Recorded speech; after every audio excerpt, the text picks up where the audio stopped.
Itago niyo na lang ako sa pangalang Elaine, 31, taga Tuguegarao. Hi mga kasisi, gusto ko lang i-share itong experience ko. Hindi para manghusga, kundi para maging aral din sa iba. Noong mga nakaraang buwan, may nakilala ako online. Tawagin na lang natin siyang Mike. 36, binata, mabait kausap, at magaan sa pakiramdam. Nagkasundo kami agad kaya nagkita kami in person. Pagkakita pa lang namin, grabe. Ibang klase yung kilig. Magaling siyang magdala ng conversation at hindi ko maikakaila. Magaling din siyang humalik. Ganado ako nun, to be honest. Pakiramdam ko ready na akong sumugal para sa nararamdaman ko. Nagkayayaan kami mag-check-in sa isang inn. Hindi naman namin balak originally, pero dahil sa sobrang lakas ng chemistry nangyari. Nung una, okay lahat. Hanggang sa nakita ko yung alaga niya. Hindi lang basta malaki. May mga bulitas pa.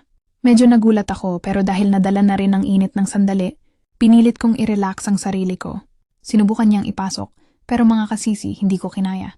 Sobrang sakit. Akala ko kasi sa una lang masakit, tapos baka sumarap din. Yun ang iniisip ko. Pero hindi talaga. Hindi siya naging comfortable kahit anong gawin. Gusto ko sanang pagbigyan. Iniisip ko baka kayanin ko pa, pero habang tumatagal, lalo lang akong nahihirapan. Ramdam ko na hindi ko na pinapahalagahan yung sarili ko. Napilit ko na lang ginagawa para hindi siya mabitin. Pero nang maramdaman kong pinipilit pa rin niya, ituloy kahit ramdam niyang nasasaktan na ako, doon na ako bumitaw. Hindi ko na kaya. Nagbihis ako agad, hindi ko na siya kinausap. Kahit malakas yung ulan sa labas, sumugod ako palabas ng inn. Sumakay ako ng tricycle. Kahit basang-basa ako sa ulan, basta makalayo lang. Pagdating ko sa boarding house, iyak lang ako ng iyak. Hindi na ako muling nag-reply o nakipag-usap pa sa kanya. Hindi dahil galit ako, kundi dahil sa hiya, trauma, at sakit na iniwan ng gabing iyon. Mula noon, mas naging maingat na ako sa mga desisyon ko. Hindi porket gusto mo ang isang tao, ibig sabihin susugal ka na agad sa lahat.